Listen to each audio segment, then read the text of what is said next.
चंपावत के हरे भरे खूबसूरत प्यारे इलाके में एक पोस्ट बाबू जो हैं, डाक बाबू, ये सरकारी कमरे में आराम कर रहे हैं। डाक बाबू, इनका काम है अपने ख़तों को लेके जाना, चिट्ठियों को लेके जाना, मुख्तलिफ़ गाँव में इनको डिस्ट्रीब्यूट करना, अपने अपने अज़ीज़ों के दरमियान, गाँव वालों के दरमियान सबके संदेशे एक दूसरे तक पहुंचाना, सबके प्यार, खुशी, गम की बातें एक दूसरे तक लेके जाना। डाक बाबू अभी कुछ दिन पहले ही मुख्तलिफ़ गाँव से उनकी चिट्ठियाँ लेके, उनके संदेशे लेके अभी चंपावत के जो हेड पोस्ट मास्टर का दफ़्तर होता है, पोस्ट ऑफिस होता है, वहाँ पहुँचे होते हैं। और अब इनकी जो ड्यूटी होती है, ये यहाँ के मेन डाक खाने से ख़त लेके, चिट्ठियाँ लेके अब मुख्तलिफ़ गाँव की ओर जाना होता है। इस बार डाक बाबू ज़रा खुश होते हैं और फूले न समाते हैं।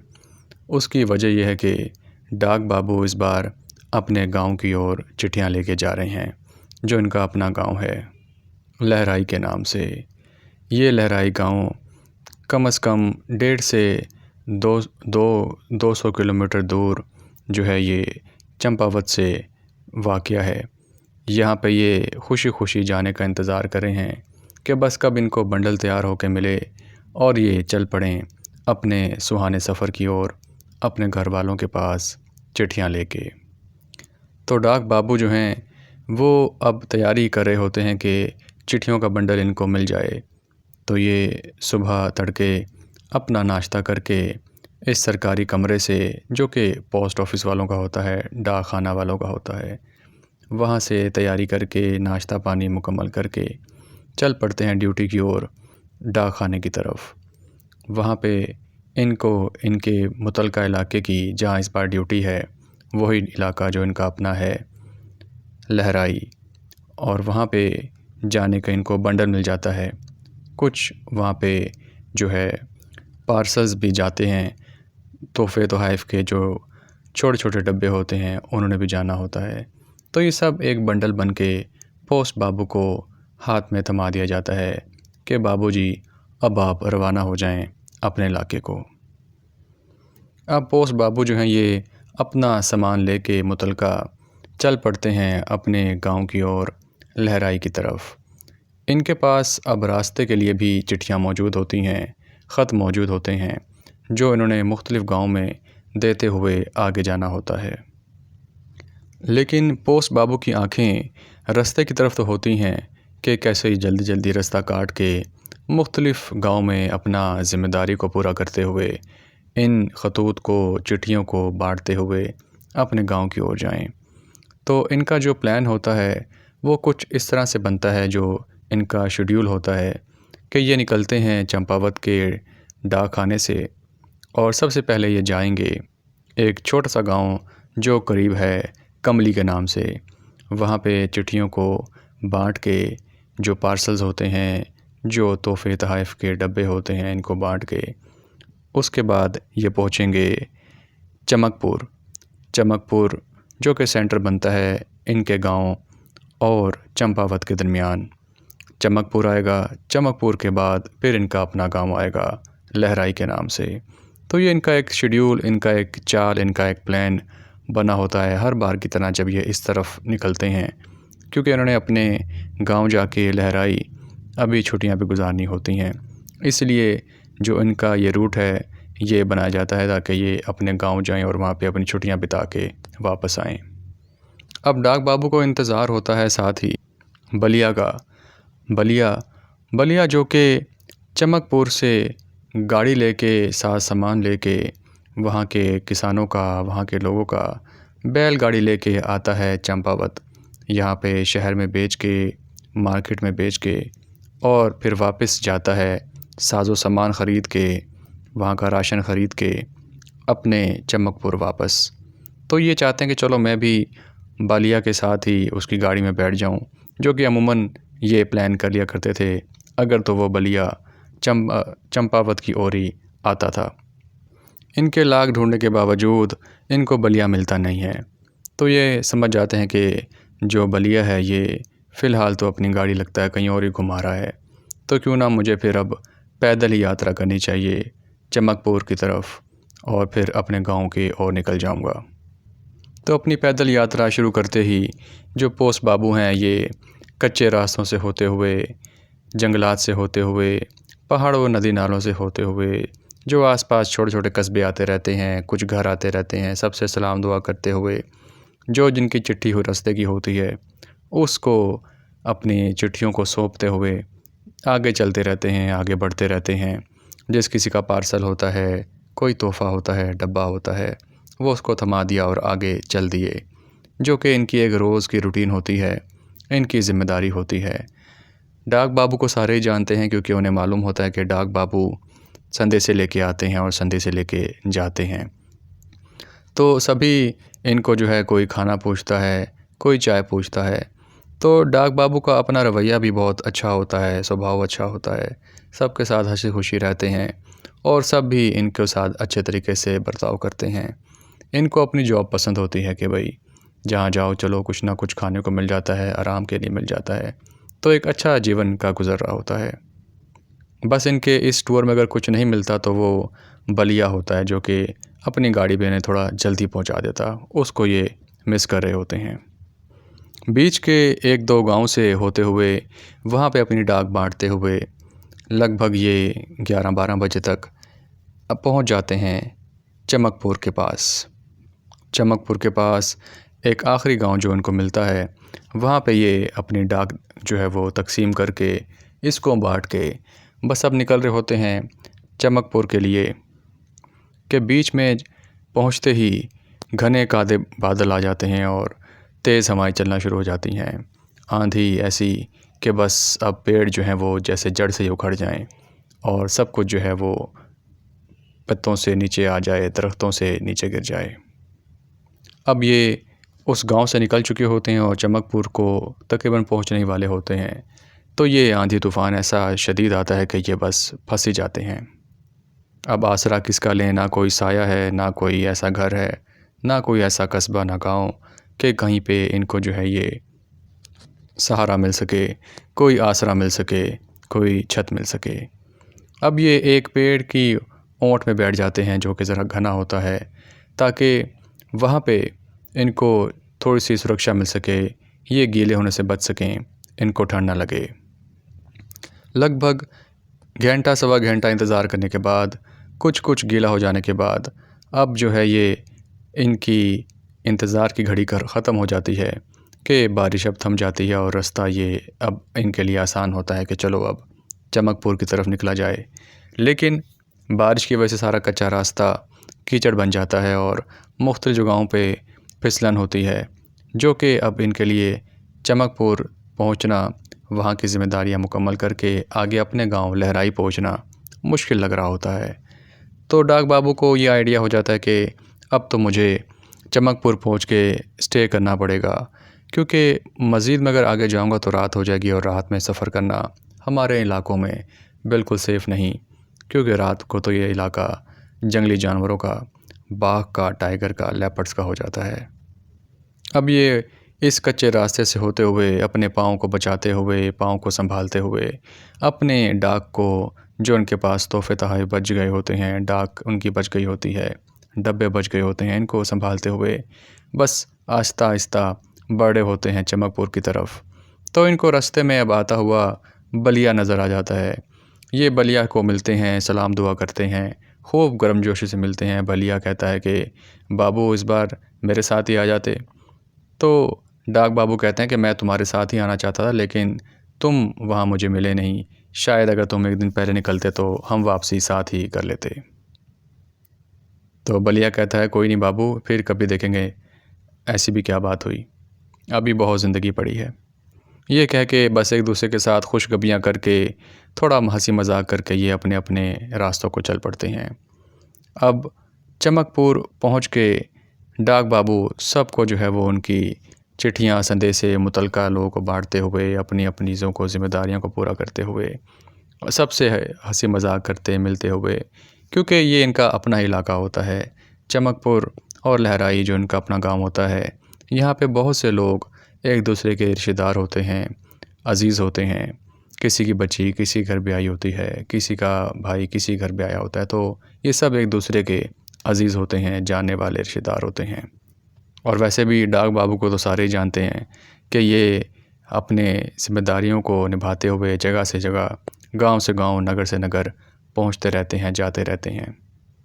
अब डाक बाबू एक बूढ़ी अम्मा के घर पहुंच के उसके बेटे का संदेशा सुना रहे होते हैं। वो बुढ़िया बहुत खुश होती है, साथ में उसके बेटे ने कुछ जो है वो पैसे भी भेजे होते हैं, तो साथ साथ उसकी चिट्ठी सुनती रहती है। और वो बूढ़ी अम्मा जान इसके लिए चाय बना के भी लेके आती है, जो कि एक आम तरीका होता है, तौर तरीका होता है गांव का, अजीज़ों का एक दूसरे की खातिर मदारिद करने का। बहुत खुश होती है वो बूढ़ी अम्मा जान कि मेरे बेटे ने कुछ पैसे भेजे हैं इसके हाथ, और अच्छी खुशियों वाला लेटर भी एक भेजा है, संदेशा भेजा है, जो कि बहुत खुशी से पढ़ के सुनाता है डाक बाबू। और वो अम्मा जान, बूढ़ी अम्मा जान, इसको सुन के बहुत खुश होती है। अब जितने भी संदेशे होते हैं चमकपुर के, ये मुकम्मल हो जाते हैं, और जो डाक बाबू होते हैं आखिरी संदेशा देने के लिए पहुंचते हैं पवन के घर। पवन इनका जो है ये चचा का बेटे का आगे से बेटा होता है, इनका भतीजा लगता है। पवन के घर जब पहुंचते हैं तो वो बहुत अच्छे तरीके से इज़्ज़त एहतराम के साथ, क्योंकि डाक बाबू उसके रिश्ते में ताऊ लगते हैं, उनसे मिलता है और पवन उनको स्वागत करता है, बिठाता है। जो उसकी एक नाम पे डब्बा गया होता है, पार्सल गया होता है, वो डाक बाबू उसको सौंप देते हैं और कहते हैं कि ये तो देना ही था, वैसे भी तुम्हारे घर ही आके मैंने रुकना था, क्योंकि अब रात होने वाली है, शाम होने वाली है, और तुम्हें पता है कि आगे मज़ीद जाना ख़तरे से खाली नहीं। मुझे बारिश रोक लिया, नहीं तो मैं काफ़ी पहले ही पहुंच के अपने घर लहराई की तरफ निकल चुका होता। तो पवन कहता है कि ऐसे भी क्या बात हुई ताऊ जी, ये आप ही का अपना घर है, आप जब चाहें आएँ, जब चाहें रहें, और आपका शुक्रिया कि आपने वक्त पे मुझे ये मेरा पार्सल पहुंचा दिया। तो डाक बाबू कहते हैं कि पवन, जब से मैं तुम्हें जानता हूँ, ऐसा कोई तुम्हें डाक का तोहफ़ा पहले तो कभी किसी ने नहीं भेजा, कोई पार्सल तुम्हें पहले नहीं भेजा। ये फ़र्स्ट टाइम दे के मैं भी थोड़ा जो है वो सरप्राइज़ हुआ, थोड़ा मैं इसको सोच रहा था कि ये तुम्हें किसने जो है वो ये डब्बा भेजा है, आखिर क्या बात है, क्या माजरा है, कौन सा इसमें जादू की छड़ी तुमने छुपाई हुई है। तो पवन कहता है कि बस एक दोस्त है शहर में, जिसने कि ये एक छोटा सा तोहफ़ा मुझे भेजा है, शायद कोई कपड़े, कोई सूट, इस तरह की चीज़ होगी, तो ये उसका एहसान है, चलें, यहाँ तक उसने पहुँचा दिया। तो पवन बड़ी हसरत से के साथ डाक बाबू को एक चीज़ कहता है कि ताऊ जी, आपसे एक चीज़ मैंने यहाँ पे लाने का कहा था, वो आपने काम मेरा अभी तक नहीं किया। अब जो डाक बाबू होते हैं वो उसकी बात को सुन के नज़र नीचे झुका लेते हैं, और वो कहते हैं कि देखो पवन, ये काम इतना आसान नहीं, जो तुम चाहते हो वो सरकारी तौर पे भी और वैसे भी इतना आसान नहीं, ना कोई इतना ख़ास काम है। देखो, इन चीज़ों से दूर रहो, इन चीज़ों में ना पड़ो तो बेहतर है। जैसे हमारे पूर्वज रहते आए हैं, जैसे हमारे बड़े बुज़ुर्ग रहते आए हैं, तुम भी वैसे ही रहो। अगर तुम एडवांस होके चलोगे तो ये हम सब के लिए शायद इतना मुनासिब ना रहे। तो पवन उनसे शिकवा करता है कि देखें, मैंने तो आपसे सिर्फ़ हम सब की, गाँव वालों की, आस पड़ोस के गाँव वालों की हिफाजत के लिए वो काम कहा था। अब ये काम क्या होता है जो कि पवन इतना ज़ोर दे रहा होता है डाक बाबू को, और डाक बाबू उसको समझा रहे होते हैं कि ये काम ना करो। ये कौन सी ऐसी चीज़ थी जो पवन उनसे मांग रहा था? वो थी एक रिवॉल्वर, एक बंदूक, छोटी रिवॉल्वर, जो कि इनके काम आ सकती थी किसी भी जंगली जानवर से निपटने के लिए। क्योंकि होता ये है कि साल 1.5 साल पहले जो पवन का भाई होता है, ये एक बाघ के हाथों मारा जाता है, और इसका पवन को बहुत दुख होता है कि मेरा भाई जो था वो एक बाघ के हाथों मारा गया, जो कि बिल्कुल मासूम और अपनी पढ़ाई मुकम्मल कर रहा था। पवन के दिल में तब से ही वो आग जल रही होती है, वो बस बदला लेने की जो एक तमन्ना होती है वो उसके दिल में बन रही होती है।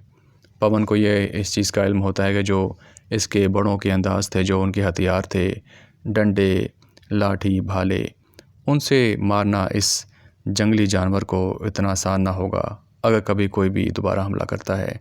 क्योंकि पवन ये चाहता है कि इसके गांव में, इसके आसपास गांव में कभी ये वाक़या दोबारा ना हो। अगर कभी कहीं ऐसा वाक़या हो भी तो पवन बस अपनी बंदूक लो के वहाँ पहुँच जाए और उसको, जंगली जानवर को, बाघ को या कोई भी जानवर होता है, उसको ढेर कर दे। इस पे पवन कहता है डाक बाबू से कि डाक बाबू, आपके लिए तो बंदूक वहाँ अरेंज करना कोई मुश्किल नहीं, आप तो सबको जानते हैं और हम अपनी सुरक्षा के लिए तो ये चीज़ मांग रहे हैं। इसमें किसी का कोई जो है वो हर्ज तो नहीं, ना किसी का नुकसान है। लेकिन डाक बाबू एक अपनी दौर के होते हैं, अपनी तौर तरीक़ों से सोचते हैं। वो समझते हैं कि अगर बंदूक गांव में आएगी तो शायद इससे हिंसा फैलेगी, इससे कोई मसला फैलेगा, लोग, बच्चों का ध्यान कैसा होगा, वो शायद इसको जो है वो दूसरी नज़र से देखेंगे। क्योंकि पहले के दौर में, पुराने दौरों में ये सब चीज़ें इतनी मुनासिब नहीं समझी जाती थीं। ये शायद डाकुओं के पास, लुटेरों के पास इस तरह के हथियार होते थे। तो बड़े बुज़ुर्ग इनसे परहेज़ ही करते थे, इनसे दूर ही रहते थे। ये इन दोनों की खैर एक जो शिकवा होता है और जो वो जवाब देते हैं शिकवा का, ये अभी मुकम्मल होता ही है। तो पवन कहता है ठीक है ताऊ जी, जैसी आपकी खुशी, मैं आपके जज्बात की कदर करता हूँ और आपकी बात को मानता हूँ। चलें छोड़ें इन बातों को, आए हम खाना खाते हैं। बस अब शाम का खाना तैयार होता ही है और पवन, बाकी सब घर वाले पवन के ताऊ जी के साथ बैठ के, डाक बाबू के साथ बैठ के खाना खाते हैं। बस अपने रूटीन की बातों को डिस्कस कर रहे होते हैं कि क्या गुज़रा तुम्हारे गांव में इस दौरान, और बताते हैं डाक बाबू अपने मुख्तलिफ़ वाक़यों के बारे में कि हाँ, मैं तो बारिश में फंस गया था काफ़ी देर तक और मुझे भी डर था कि कहीं बाघ ना आ जाए, कोई जंगली जानवर ना आ जाए और मुझे जो है वो इस तरह से हमला ना कर दे। लेकिन चलो, ऊपर वाले की कृपा है कि मैं सही सलामत तरीके से पहुंच गया। बारिश का डर तो था, लेकिन साथ में अंधेरे के साथ साथ मुझे इन जंगली जानवरों का भी डर था। तो पूछते हैं ताऊ जी पवन से कि पवन, क्या कोई न्यूज़ है, कोई आसपास मज़ीद किसी जंगली जानवर का ख़तरा तो नहीं, कोई देखा तो नहीं? क्योंकि जानवर तो आते रहते हैं और कुछ अरसे एक इलाके में रहने के बाद आगे निकल जाते हैं और टाइगर की टेरिटरी तो काफ़ी बड़ी भी होती है, वो अपने चक्कर लगाता रहता है। तो ऐसा कोई ख़तरा आसपास तो नहीं आजकल? तो पवन कहता है कि नहीं ताऊ जी, फ़िलहाल तो अभी ऐसी कोई न्यूज़ नहीं है, आप परेशान ना हो, और कुछ पता नहीं कि कब क्या हो जाए, ऐसा भी हम नहीं जान सकते। तो आप बेफ़िक्र होकर सुबह निकलिएगा और अपने गांव लहराई पहुंच जाइएगा, फ़िलहाल तो ऐसी कोई प्रॉब्लम नहीं। तो अब ये जो डाक बाबू होते हैं भी चलो सुन के एक सुकून में आते हैं कि चलो फ़िलहाल ऐसी कोई न्यूज़ नहीं, तो सुबह मैं निकलूँगा अपने गांव के लिए, उसमें कोई परेशानी नहीं होगी। अब रात होती है, समय होता है सोने का, तो डाक बाबू जो हैं ये अपने टॉयलेट के लिए, नेचर्स कॉल के लिए बाहर जाते हैं खेतों की ओर, जंगल की ओर। तो वहाँ पे जब ये पहुँचते हैं, इनको एहसास होता है कि जैसे कोई जंगली जानवर वहाँ पे मौजूद है और ये इस चीज़ की भनक को समझ जाते हैं कि कोई ख़तरा यहाँ मौजूद है। ये अभी थोड़ा अलर्ट होते ही हैं कि देखते हैं कि एक दूर से बाघ जो है वो इन्हीं की ओर देख रहा है और इनकी तरफ जो है वो आगे आस्ता आस्ता बढ़ने की घात लगा रहा है। ये देखते ही डाक बाबू के पाँव से ज़मीन निकल जाती है और वो सब काम छोड़ छाड़ के भागते हैं फ़ौरन उसी घर की ओर जो कि होता है पवन का। दरवाज़ा खोल के फ़ौरन दरवाज़ा अंदर से आग बंद कर लेते हैं। पवन, बाकी सब घर वाले ये देख के हैरान हो जाते हैं, एकदम से परेशान हो जाते हैं कि ये क्या माजरा है। तो फ़ौरन डाक बाबू बताते हैं कि पवन, बाहर तो बाघ है जो कि बहुत ही विशालकाय है और बड़ा है, उसके ख़तरा बहुत ज़्यादा है, उसकी जिसामत, उसका कद-काठ ऐसा है कि जैसे मानो कभी मैंने पहले ना देखा हो। पवन भी ये बात सुन के जो है वो हैरान हो जाता है। वो कहता है अच्छा, इसमें ऐसी तो कोई एक्टिविटी यहाँ पे नहीं थी हमारे गांव में, ये कहाँ से एकदम से आ गया। लेकिन हाँ, कुछ कह नहीं सकते कि कभी भी ये जंगली जानवर कहीं से आ सकते हैं, कोई टाइम टेबल या रूटीन तो होता नहीं है इनका। काश आप मुझे पहले कभी वो रिवॉल्वर अरेंज कर देते तो आज को हमें ये परेशानी ना होती।